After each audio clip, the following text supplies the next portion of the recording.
Very good evening. Thank you so much for joining us today. So now I'd like to introduce our moderator for today's session, Mr. Gaurav Gupta. Gaurav is the Chief Growth Officer at EkStep Foundation. He has an experience for over 20 years across various industries, and he also held leadership positions at companies like Flipkart and Accenture. So now I'd like to invite Gaurav to take over from here. Over to you, Gaurav. Thanks, Harsha. Very good evening to all of you, and to the panelists for making time to join this. Thank you so much for coming, and good evening. So I'll just quickly go through and introduce each of our panelists, and then I'll speak a little bit about the Skill-a-thon, what it is about, and then we'll jump into the discussion that we are all here for. Harsha, will you move the slide? Right. Bala is here. Hi, Bala. Hi, Gaurav. Okay.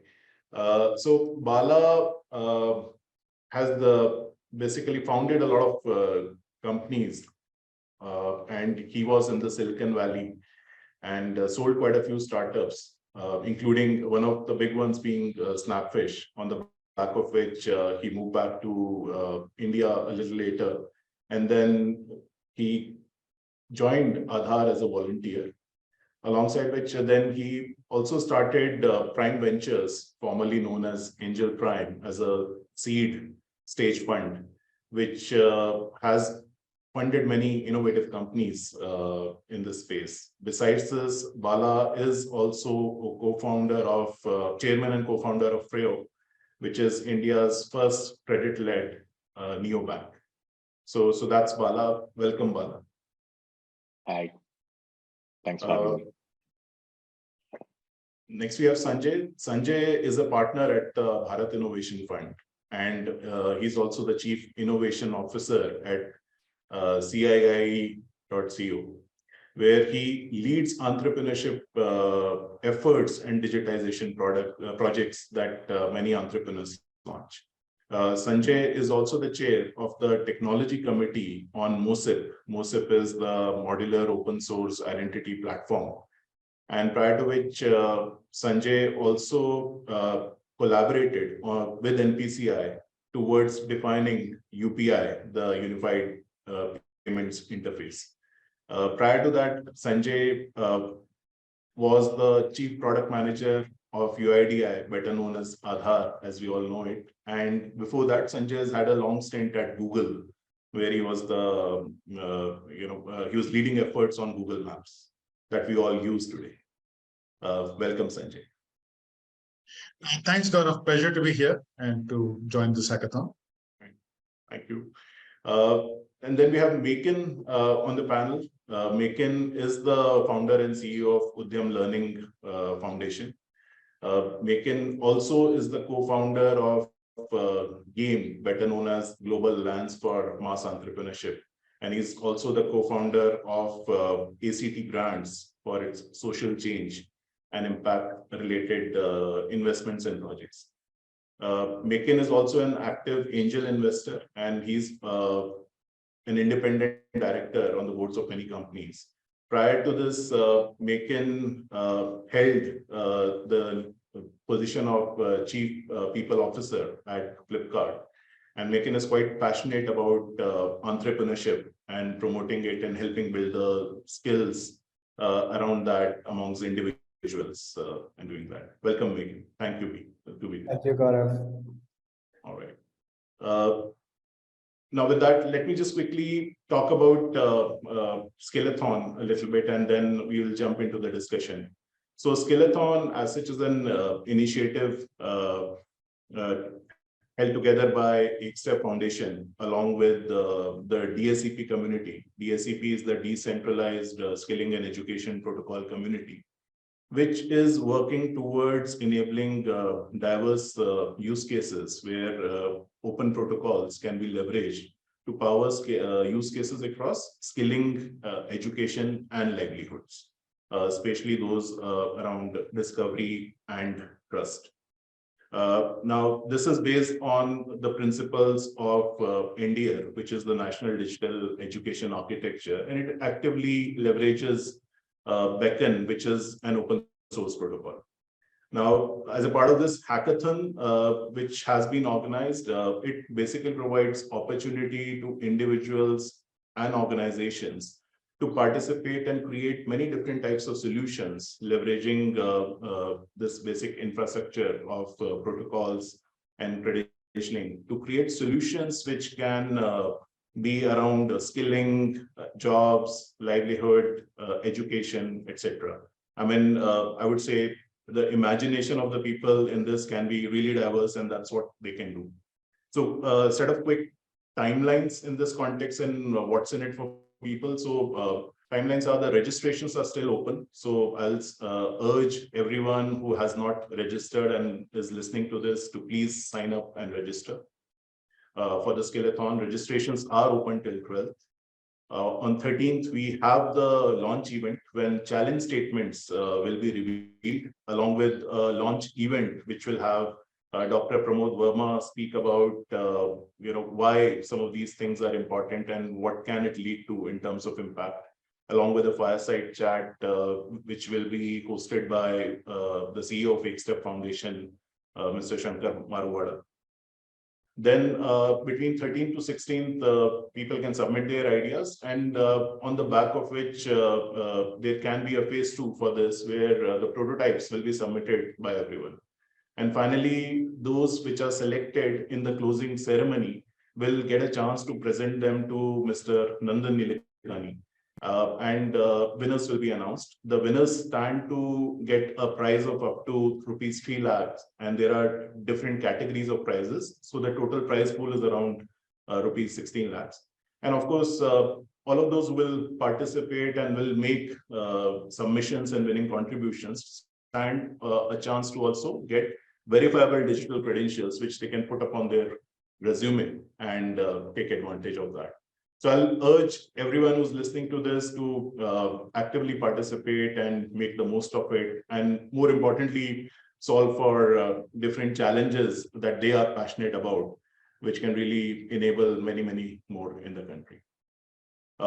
Having said that, now let's jump into the discussion. So Sanjay, I wanted to start with you.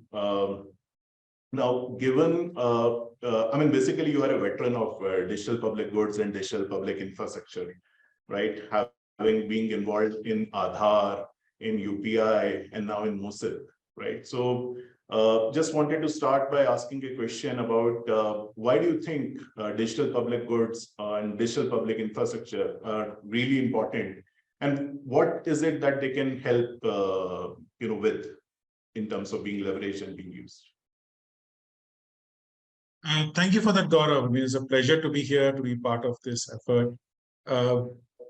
See, the point on digital public goods and digital public infrastructures, if you think in terms of how ecosystems evolve, if you build the underlying software and protocols as a digital public infrastructure, the idea is that you will not get into a situation where one platform or business can monopolize the entire ecosystem and get in the central position. Generally, the idea is you have these interoperable protocols which allow different entities and businesses to do their own piece of the puzzle and interact with others who are solving for the rest. So if you take an example of an age-old system like email, I can send email to anybody as long as I have their email address. I could use any software that I want, and there's no restriction on what the other side is doing.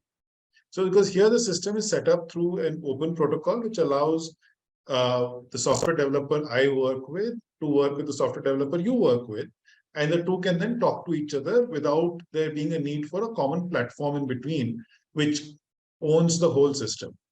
And as a result of this, nobody is then able to take monopoly rents on that system. So the same is true with most digital public infrastructure, where now you build these different systems that are able to talk to each other. And so in the case of skilling, if you think in terms of somebody who's providing software that allows a skilling institute to issue a credential, and on the other side, somebody's providing software to a employer who can then accept and validate the credential. As long as it's done through open standards, there's no monopolization. And people can then focus on getting their specific part of the ecosystem live, where they have various core competencies and advantages. And so, for example, you could have a company that says, I'm only going to work and make sure that everybody within this area who's providing skilling services is also providing these credentials. And that way, then somebody else can worry about the employer, somebody else can worry about other skills, and so on. And the ecosystem can develop by different people contributing where they have their own strengths. So that is great for the ecosystem, and it's great for all the participants. And overall, in terms of the way society needs these things to go, it works well together. So I would say it's very important to think in terms of how these ecosystems are constructed, and DPIs form a great way to build that. Right.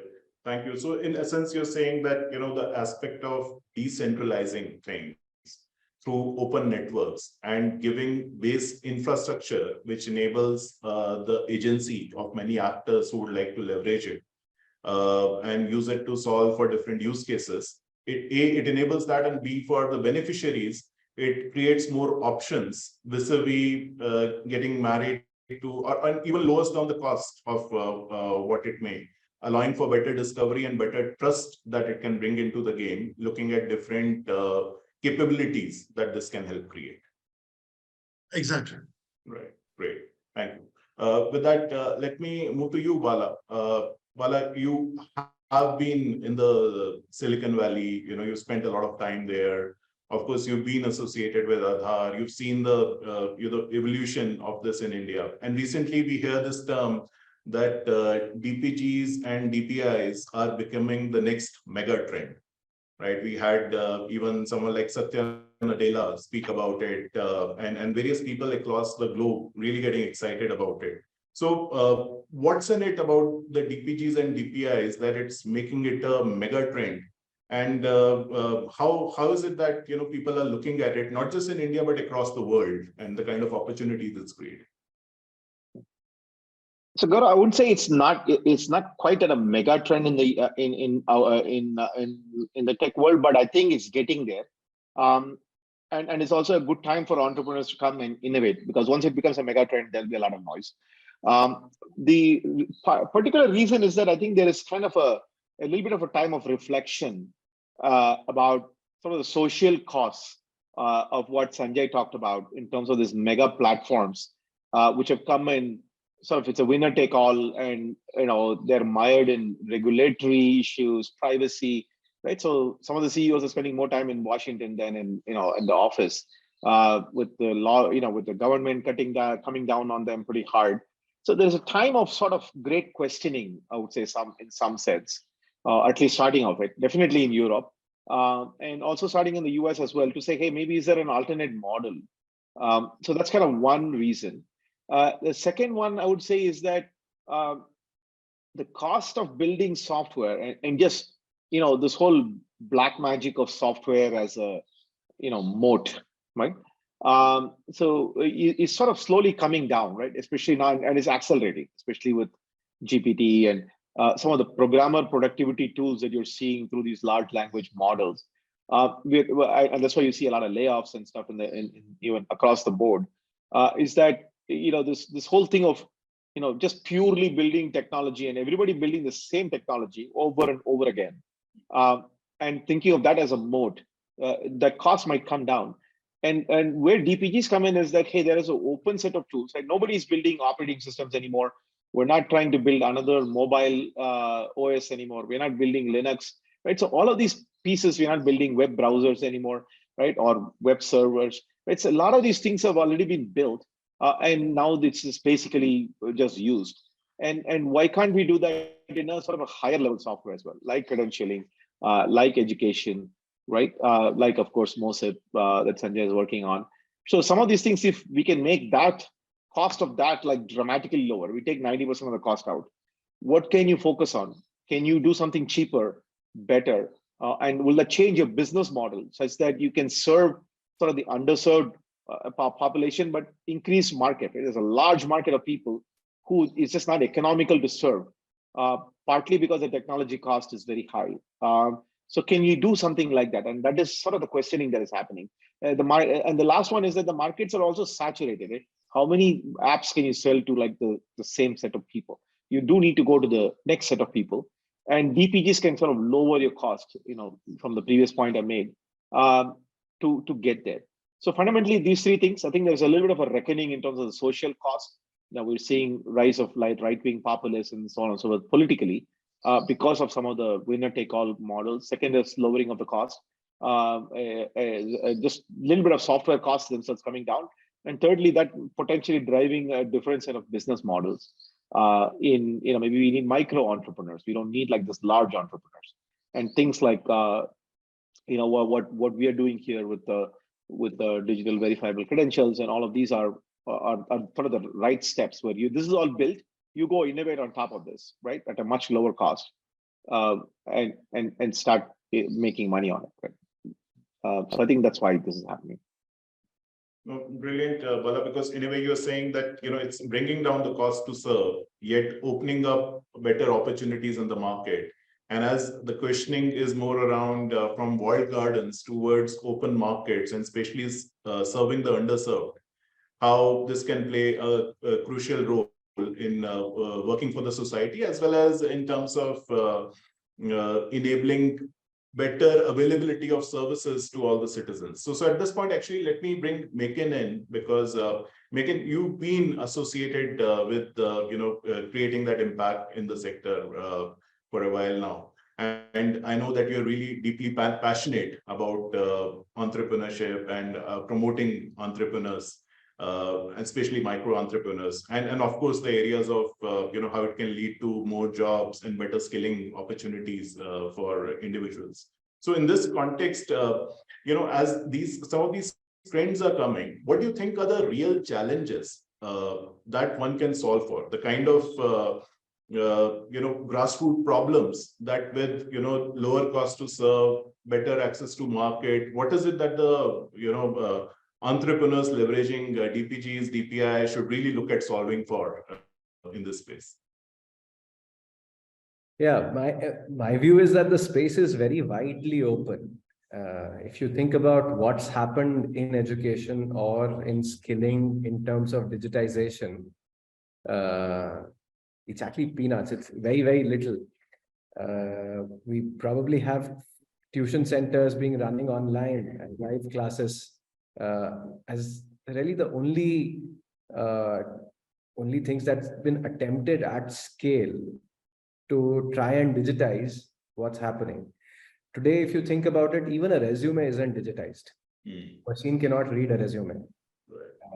A machine does not understand what capabilities people have. Right? So right from what is important at work, and based on what will a hiring manager or a recruiter make a decision to shortlist a resume or to interview a person, versus what the education system focuses on, they're like miles apart. They're like, they decided to build two bridges, but they are two bridges over probably different rivers. Right? They're not talking at all. So I feel being able to start connecting these, start building them in interoperable systems and starting to digitize that, hey, what is it that the person is capable of? Right? So you know what kind of exams the person has written, right? Which is a very, very poor signal in terms of their capability to do well in, say, corporates or in work life. From there, to be able to move to what are this person's capabilities or what are this person's skills? How have they been validated and verified, or who's verified them? I think just that alone can help a lot of people in terms of making decision-making far more efficient on the other end, which is the corporate side, and helping them make the call that, hey, if this person has done 5 projects, I want them, right? Versus someone who's done nothing, right? If they have done part-time work, which today there may not be a certificate for, if you could start issuing and start seeing certificates which are verifiable or credentials which are verifiable for 2 hours of work every day for 6 months. I think that's very, very powerful. Right. So just to give an anecdote, right, of the importance of experience and the challenge with young people in terms of finding experience. At Flipkart, when we would hire folks in the logistics space in our hubs, and we would see a lot of young people applying for the job. And from the outside, it feels like a cool job for a young boy, right? All you have to do is drive a bike, which is aspirational anyways, around parts of the city and go deliver packages. In that role, when we would hire, we would see 50% attrition in the first week from people who've not done any work before. Right? It didn't matter what work, right? But people who had done some work before would stay on a lot longer. And this part about like, okay, how do you even know that, hey, has this person done some work? And because their resumes do not talk about it, they do not have resumes. And they have no way of being able to convey that, hey, for 6 months, I was working in the farm. Or I was doing ABC. I have delivered newspapers in the morning. I have stuck to time. I have punctual, etc. Now, those are not things that today our educational certificates like come remotely close to capturing. Right. We have very, very gross signals. I think being able to break them up to have nuanced signals and capture what a young person is capable of, and then for systems to make decisions based on those can be very, very powerful. So I feel we are in just getting out of the cave era in the education and skilling space in terms of how do you start imagining what can be digitized and how do you start leveraging that information to make better systems. I just want to jump in here, if I can, Gaurav. So just piggybacking on sort of what Beckn is saying. So he's beautifully said, Beckn, in terms of how unexplored this need is. But if I were to wear my VC hat, investor hat, right, a typical investor would say that's great, but how do you build a company, support an expensive tech team in Bangalore? I'll get into the nitty-gritty details for building something where the revenue might be small, right, compared to what else you could be doing. And I think this is where the digital part of the public goods part of the story comes in, right? If somebody can come and take my cost out, and already you have like a fairly good, robust, country scale, population scale infrastructure set up, of course, I need to come and do my 10% of the work to very specifically what I need to do to integrate with ERP and a whole bunch of stuff. I can imagine what one needs to do with the HRMS systems and so on and so forth, right? But that's a lot less work than building the whole thing from scratch. So I think this is where the public goods can be very powerful because to an investor, suddenly this becomes the investable opportunity. Whereas in the previously, if I had to build all of this from scratch, right? This might not be a very hard thing to do, and one of the reasons, at least, why this has not been done already. Absolutely, well said, Bala. And I think just Sanjay, I don't know if you'll agree with that, but that's my. No, I actually agree with that in a slightly different way. I mean, not everything needs to be VC investable for it to be investable. So if somebody wants to build a small business doing a very specific part of it, previously that was not an option. So for example, if I could build a better search on resumes only, I had to actually go out and build a platform to get every resume out there before I could build that search. Today, I can specialize and say, look, I'm a great search engine person. I can build this fantastic capability to go out and get the resumes out there and find the right one for your company. And that's something which can be done similarly without actually having to go out and get everybody on the same platform. So this unbundling, I think, unlocks so many more opportunities for specialization that I think it's a great thing. Yeah, and I'll jump in, and my own sense, Bala, is that companies in this space will have to do a lot more than the 10% because like e-commerce, we are talking a lot more physical stuff. So between companies that deal with mostly bits and bytes, like a PhonePe or a GPay, which are primarily or mostly digital versus companies that also deal with atoms. Here, because we are dealing with humans, I would imagine that there would be large number of companies that will have to do physical stuff, especially because some of the processes and systems in recruitment, etc., are so dated, and adoption of pure tech will take a while. So as an even a Naukri, which is a pure digital platform, has a large number of people selling to ensure that, hey, you use it, even though the system's highly digital. So I don't necessarily agree with the 10% work, but MeitY, I mean 10% of tech is what I meant. oh yeah, good. So I think as long as obviously and that also, to Sanjay's point, changes the nature of the business. And I do think we're at a point where we're seeing that not all business need to be venture funded. And these might not be venture fundable, but they might be very fundable, but there might be different types of investors who are interested in doing this. But if you take out not only the cost, the tech cost, or a large percentage of the tech cost, which is very significant, you change the IRR and the returns as a financial investor on the business. And also you reduce a lot of the risk and time to market as well, right? So you can go and hire a team and start selling, start integrating, start doing all of those things. So not only in terms of time, but also de-risking and money and time. And so you change the profile of the business potentially, and potentially create different business models. But I meant tech effort, not overall effort.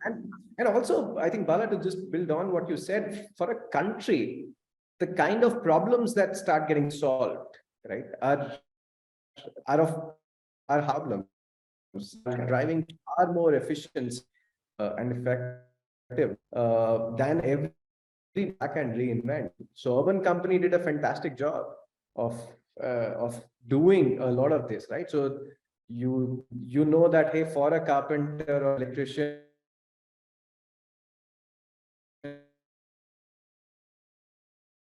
his company should not have to reinvent all of that. They should be able to stand on the shoulders that have already built a lot of this stuff, and which is available as public goods. And we build.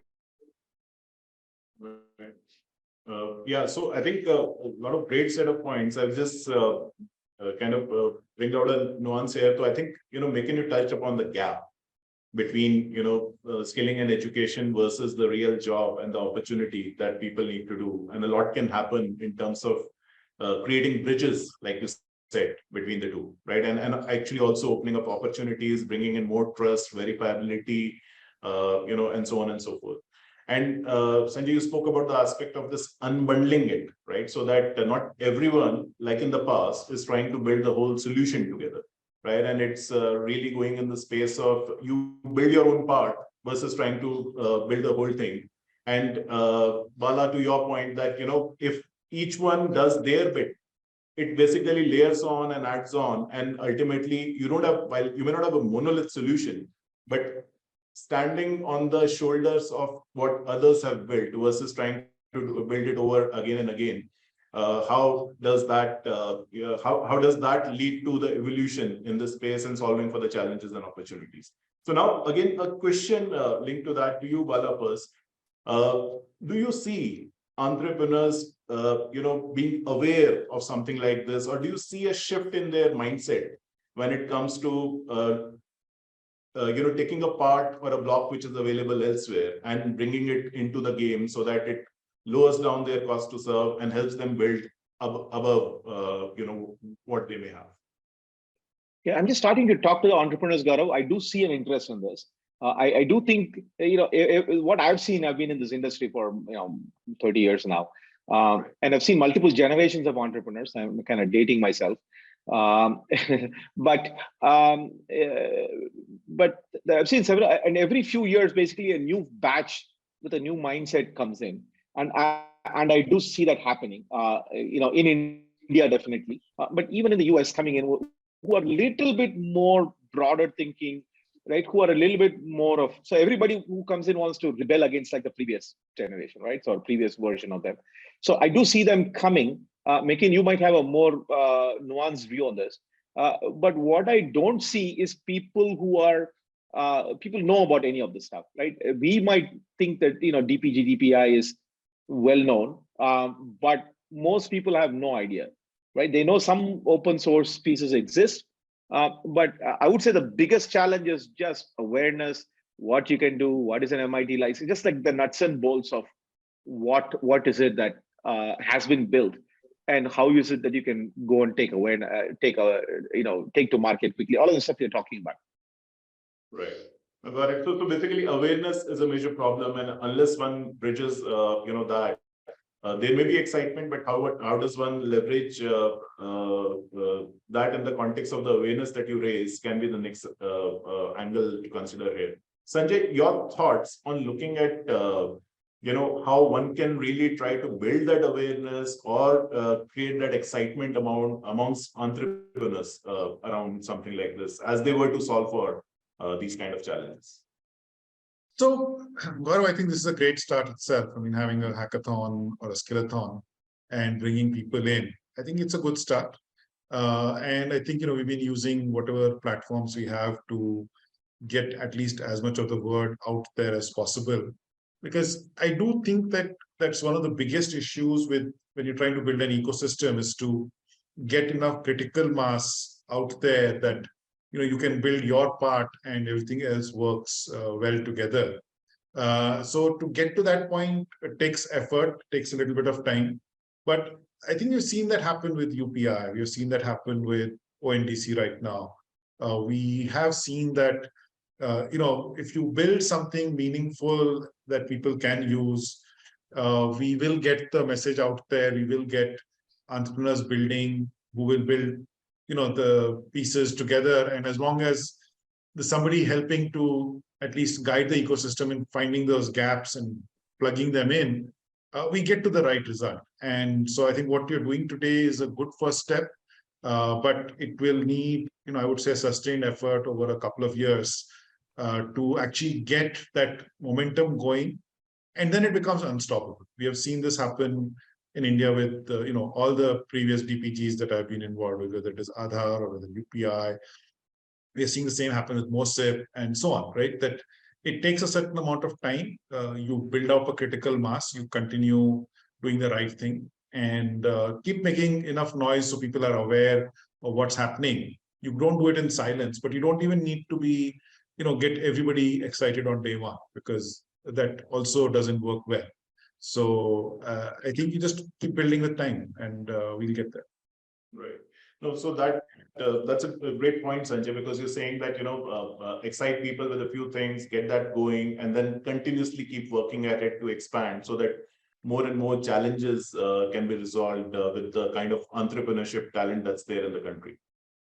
Right. So, also, Gaurav, I think the key point is sparking ideas, right? I mean, today, when we talk about it, we all talk about the same old ideas, right? And so on. But when something becomes real, then suddenly somebody says, hey, you know what, I can do this twist, or I can do this in a different way. I mean, UPI, everybody thinks of UPI and QR codes together. The first UPI launch didn't have a QR, right? And, it's something which evolved over time. And look at how much of a difference that made. Right. And so, there was this evolution that happens when things become live and real, and then people can try small things. And it really, I think you have to give that innovation the ability to actually happen. And that only happens when people are building and there's things moving. So what you have to do is get past the friction, get it to move. And then, the entrepreneurs will surprise us. No, well said, Sanjay. In fact, what you articulated as there is, in a way, a laddering of how things happen one after the other. So it's like a set of dominoes falling one after the other, where each leverages what has happened prior to it. Beckn, here would like to hear your thoughts. That looking at especially this from the lens of creating social impact, and especially in the jobs. Skilling, education, and livelihood space. What are some of the early dominoes that you would like to see them falling, and how can that set the next set of dominoes to fall? So some of the early opportunities or challenges that are really important to solve for, because that leads to the rise of the next. Yeah, I think I'll come to that, but just quick comment on I feel compared to a lot of the other spaces, and specifically like UPI has been one of the big, as in digital public good, that's created massive adoption. They've been somewhat regulated space. The excitement for me in this space is that this space isn't and probably need not be highly regulated. A lot of the fintechs complain about just the amount of over-regulation in the finance ecosystem, and very recently a bunch of LRS rules being changed, etc. So companies that were built on top of LRS, etc., are struggling and so on. This space that we're talking about is in some sense greenfield and need not be highly regulated. It is between skill building and jobs, and both sides are increasingly and heavily private, right? There is certificate issuing at the university level that is possibly a little bit regulated, but even that, once it starts getting unbundled, it's actually a free and open market like email and the web, right? So the possibilities here are far more immense than they were, or than you could imagine them to be in a regulated environment like UPI. So that's my overall why I am super excited about what's possible here, right? And to that point, what Sanjay said, like entrepreneurs will surprise us by experimenting a lot, and the amount they can experiment is crazy. That said, I think entrepreneurs and people experimenting do wait for critical points or tipping points, often in terms of what data is accessible, who else is using the platform. So if I'm the only one using SMTP and nobody else is able to read or listening on emails, etc., then it does not work, right? So these are networks that get built, and as they become popular, so as more verifiable credentials get created, more people want to use them, and a network gets built. So being able to bolster them with what I would call step jump or orbit shifting supply could really help entrepreneurs to then have like, oh, this data is available. Right. So in my head, the driving license moving to your Digi wallet right, or that being a very easy thing, and the cop on the street recognizing it, right? Yeah. That, oh, I'm happy to see your digital version of your driving license, was the use case that made Digi wallet like something that people want to build on and people want to use, etc. Right. So I feel here, if you could figure ways in which certificates start showing up, are verifiable and can be read that way from a supply side, that will be helpful. Now to your question on what are some early dominoes? Like I said, this space is wide open. Like even on the corporate side, today when a company issues an experience certificate, it's on a letter with a stamp, right? There is, it's hard to imagine that it's not machine readable, it's not verifiable, right? For almost all companies, and companies that are issuing this by lakhs every month, right? Or by lakhs every year for sure, right? So when Infosys issues an experience certificate, hey, why is that not verifiable? Why do I not have a QR code that when I scan hits an Infi server and verifies for me that yes, this person was here between this date to this date, this is the role, right, that they played. As in, it can't get more obvious than that. And to not have that, and this is stuff that we've seen with our vaccine QR codes, right? That the implementation is actually fairly trivial, and what it takes for large employers to do should not be much. So I would think one of the first dominoes to fall should just be experience certificates from formal employers to start with, and then you can keep taking that to gig workers, to informal employers, to people who are just having experiences, right? Part-time work, etc. All of that starting to get verifiable certificates is, so the work that is happening, at least the information about it starts to get digitized. Right now, that information is not digital.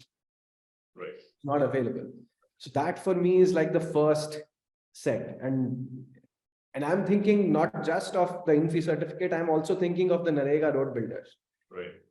That, hey, if a person has worked hard on building whatever 200 kilometers of Narega road, and if government is able to issue them that verifiable certificate, they suddenly have an identity, right? Just like the UPI ID gives them an identity and an Aadhaar gives them an identity, like a skill identity or an experience identity of having built the road, right? Right now, you have no way of differentiating between someone who's built 2 kilometers of road versus 200 kilometers of road. And we should. And I think once this digitization of information starts to happen, right, then the number of use cases that emerge from, okay, what can you do? How do you differentiate? How do you understand quality? How do you price? I think the number of opportunities on the entrepreneur side is very hard to imagine. Right. Right. I mean, great. And in fact, MeitY, by doing that, you've also asked one of the questions that came on the chat box, which was to say that, what can be that +1 use case of verifiable credentials, which can solve for an unmet need? And I think well articulated, it kind of answers that question already. Thanks for that. Now, linking to just going back a little bit to the hackathon, and hence some of the challenges that people really need to. Well, there will be challenge statements. What do you think may be a worthwhile set of problem statements to go after? I mean, Bala, if I could hear your take on the same.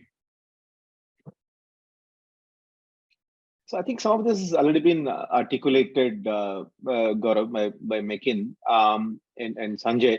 So I think I would start with already a here and now problem of credentialing of, say, the urban company set of sort of blue collar workers, right? So that's a here and now problem. Everybody knows it. There are already platforms, urban company, MyGate, etc., who already exist, who are touching both the customer of these as well as the users of this.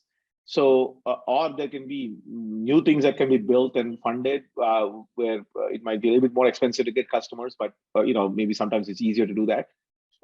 Where basically to build sort of a LinkedIn next generation of the next set of people. There is another business, for example, forget about the blue collar, not forget, there's one segment. Just go to the existing segment, tech workers, etc. Even there is, people don't have a really verifiable way, and everybody spends money on background checks and so on and so forth. So that is a here and now market to be disrupted. But this one perhaps by a new company. So it just needs to be seamlessly integrated with the Darwin box and seamlessly integrated with GreyTip and everybody else. But just start with whatever that's been built, Gaurav, by the EkStep team, and then just add on top of it. So I mean, these are just two off the top of my head I can think of. When you come to education, and obviously there are Sunbird and all that, there's a lot more that can be done, tutoring and all of that. But I'm just sticking to credentialing. This is the top two of my mind. But again, I don't think we need to worry too much about what are the best ideas. I think like both Sanjay and MeitY have said, I think the innovators will figure it out, right? Our goal is to just somehow, basically just some light bulbs have to spark that this is doable, right? There are these solutions out there which one can fairly quickly build, and there are these problems. How to fix them, I think people will figure it out. Even the problems themselves, people will know. We just need to get the word out. I would say awareness is like 90% of the problem right now. Got it. No, that's very useful, Bala, because I think the crux of this is awareness, and to get going with, like you said, the here and now versus going after certain lofty goals. But having said that, one always gets fascinated by what you spoke of as the light bulb ideas or the things that people would like to go for. So Sanjay, I just wanted to hear your thoughts in terms of, have you come across such light bulb ideas which have excited you, especially in this space, or the ones that you think people can potentially come up with, given your experience? Yeah, so Gaurav, I think it's still early days to look at what ideas have come up with, but clearly I think there's two sets. One is you take what is happening here and now and digitize it, right? That's step one. And when we say digitize it, we mean really digitize it, as in you can trust it, and it's not just a PDF version of a certificate, right? But that is one basic step, right? So that step gets usage up. But on the other hand, from a user perspective, I would think in terms of saying, what is it that I can have? Can I have a wallet that holds all my credentials together? That might be an interesting thing for an entrepreneur to build. Can I think of from the other side saying, is there a self-service exam? I go in, I scan my Aadhaar app to prove who I am, take an exam, self-service mode, and I get a credential saying, I'm an expert at X, and walk away, right? I mean, can we think of it completely self-service mode for certain types of credentials which are done through exam taking, right? And that's all you need, right? I mean, just or there might be other ideas around how to organize this data together. How do I take offer letters from companies and convert them into verifiable credentials, or leaving letters or experience certificates, and so on. There might also be a attestation mode, which someone could come with saying that, look, I put this up on LinkedIn. Can I just attest it and say that, I don't need to go to every source of my previous certificates and build it. Here you can say I got somebody to attest that they've done this background verification once, and now I have that, so that I can prove it in the future. So there might be conversion from existing pathways, from again existing to new ones, and then completely new ones. I think all of them will come together. Right. No, that's well articulated, Sanjay. In fact, useful. So in this context, I'll just ask a couple of questions now, and probably then we'll go take some questions from the audience. I mean, see, all of you are investors, right? And just wanted to hence get your take, each of you, that when you look at an entrepreneur, right, and that entrepreneur is working towards creating not just impact, but impact that brings about a social change as well. What is the kind of advice that you would like to give to such entrepreneurs, especially in the context of solving for challenges around jobs, skilling, education, livelihoods? I mean, if each one of you can, give your quick comments on that. Beckn, do you want to go first? Sure. I think, like I said, each of these areas is wide open. So my suggestions would be to focus, find a niche which eventually has a large enough addressable market that if you solve a problem well, you have a large enough addressable market. I'll take an example of a company I recently invested in. They are solving for sales competencies and breaking down and unbundling sales into about 40 different competencies that go into making good salespeople happen, right? And starting to assess it, starting to create exams for it, starting to create projects and learning and assessment for it, so that sales hiring does not happen based on what color shirt you're wearing or can you speak 2 words of English, which is how most sales hiring today happens. But like B2B hiring versus B2C hiring being very different and so on. So starting to unbundle like any of these processes, finding a niche and like aiming at an addressable market that's large enough, I feel are good starting points for entrepreneurs. All right. Sanjay, would you like to go next? So I think I would, particularly if I'm thinking from a more VC hat, I would want to think of things that can happen at scale and things where you are ahead of the curve. So I would sort of look for somebody who's going to imagine the workplace of the future, and whether it is sort of, the gig kind of a workforce or something else. How would you think of doing it at scale without having a central location, and build it so that you still have all the trust and everything that you need, and reimagine that space with these ideas and try and build towards that to make it happen. So you sort of build for where the puck is going to be as opposed to where the puck is. And, we'll get there. And any company that can lead us in that space will also have massive social impact, because they'll enable completely, a low-cost version of what today is a very high-cost business. Bala, your thoughts? I think I concur with what we've already said. My sense is it's not a question of if, it's a question of when. If we put more effort into sort of making people aware of what is this, how to think about this, I think that's kind of mostly what is required. I think what we need to go is to reach out to some of these pools of talent. I think India has never been short of entrepreneurial talent. That's what I find from investing around the world. We have the best pool here any day, and the most jugaad and the most, the people will figure it out. We just need to get out there and explain. So this is not a normal intuitive concept that everybody understands. So I just do think we need to sort of educate a little bit. But we should ask for other people other questions from attendees.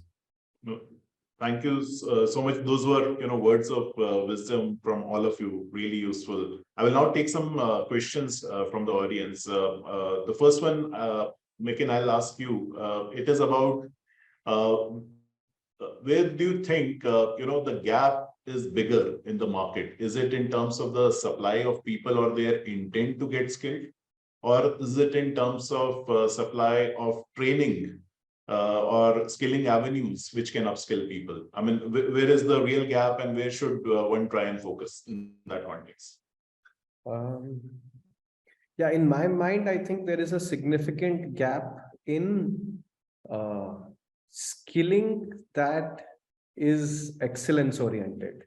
Right, skilling that can lead to 3 to 5x wage premium. I feel there is abundance of a 30% wage premium skilling, which unfortunately is not good enough, given we have a high supply country, that the unskilled person can actually, if you select well, you can actually make up for the 30% premium. So selection itself does better than skilling. I feel there are not enough high quality skilling examples where we've, say, tried to benchmark with global standards and prepared or worked on enabling skilling for people who can then go on to work globally. Nursing, in my mind, is a good exception to this rule, which proves what I'm saying, that, hey, a bunch of Kerala nurses get skilled and prepare for going and working in Germany, in Dubai, in London. And because they prepare for those global standards, there is a large number of people who get skilled at a very, very high quality. And that leads to like Kerala nurses doing really well across India and globe.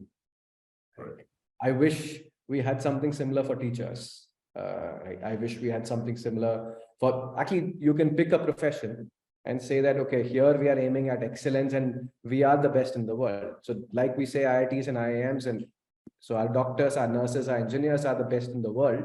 I wish we could say that for a bunch of other professions. Right. Got it. No, that's very well said. And now, Sanjay, there's the next one is for you. This is in the context of saying that, while there is Aadhaar for individuals, there is probably no Aadhaar for organizations, right?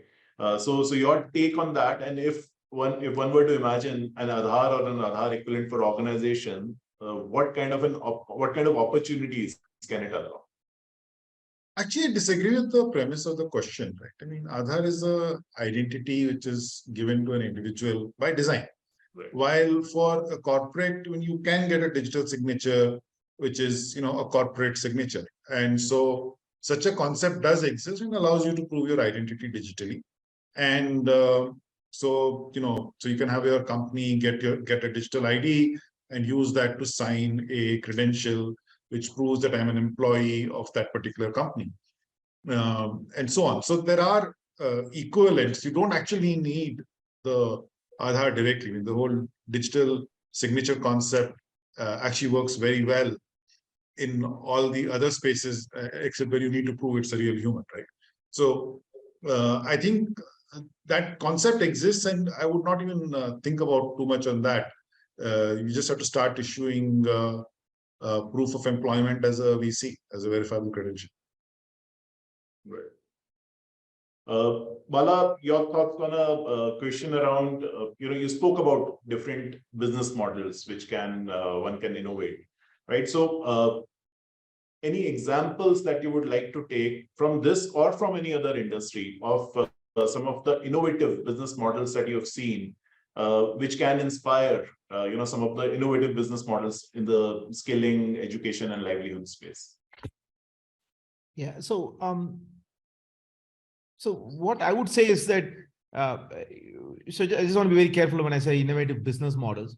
So typically, what happens is that, every 20 years, somebody comes up with like a really different business model. Like, for example, SaaS is a very different business model, right? Like the App Store is actually a genuinely different business model, right? You don't have to pay for distribution, but you kind of be a part of a larger ecosystem like Play Store or Apple. But what I see here is that you don't need to come up with a brand new business model. But for example, you can build, but you can adapt one to the other, right? So you can take a business that is a commission-based business, for example, and make it a SaaS-based business, right? So neither of these are new, but you're taking one and making it the other. So what I typically encourage entrepreneurs not to invent a new business model. I mean, once in a while, people will do, like, for example, prepaid is an innovative business model, right? So that's actually a new way of buying services ahead of time, where transaction cost of each is high and there is credit risk is high, right? And so you prepay for whatever 3 months and you use your phone, right? And it's been applied in multiple areas. So I would say these are all sort of business models, but you can take them and apply them in like a different way. For example, in credential checking, right? In this context, if you think charging every month is a very difficult thing to do, you can just say, buy a prepaid for 100 verifications, for example, right? So, when I use the word business model, I want to use it carefully, not businesses, right? You can come up with a new business. Can people do that all the time? But when it comes to revenue models, unless it's like some dramatically different reason to come up with something, I would say stick to one of the many, right? SaaS, prepaid, right? Enterprise sales, right? These are all sort of ways, B2C, individual transaction sales, which is what we all normally do. So there are a number of business models in terms of making money, which is typically what I would call a business model. But in terms of businesses, you can layer on. And by the way, some of this, you can just take the same business and change how the revenue model works. And it becomes a very new business altogether, right? So you can do that as well. But you have to go bottom up and see what the problem you're solving. And how is it that whatever you're thinking of makes sense. Oh, thank you, gentlemen. Thank you for your time. Just one last comment from each of you that for those who will be participating in the hackathon, what would you like to tell them? I'd say think of it as getting out of the cave era, and there is a lot to digitize. So think foundational stuff, think fundamental stuff, and you could actually shape a lot of the future. Sanjay? I would say the exact opposite. I would say go wild, imagine what can be done, what comes out at the other end. And because it's a hackathon, it's have fun. Great. Bala? Man, these guys have taken two extreme positions. You can be in the middle there. Third one. But yeah, I agree. In the context of building a business, I would say, think different or think about a different set of customers. But in the context of hackathon, I would say, just do new stuff. I just was a judge of a hackathon today on ChatGPT. People are coming up with like wacky stuff. And I think that is okay. But some of this will later on coalesce into ideas. So, absolutely. Thank you. Thank you, gentlemen. Thank you for making time and sharing the pearls of wisdom. I'm sure it will really help everyone that participated today and will be listening to it later. Thank you for making time. And I request everyone who's listening to this to participate in the hackathon. And please attend the launch event on 13th of February. Thank you, everyone. Goodbye.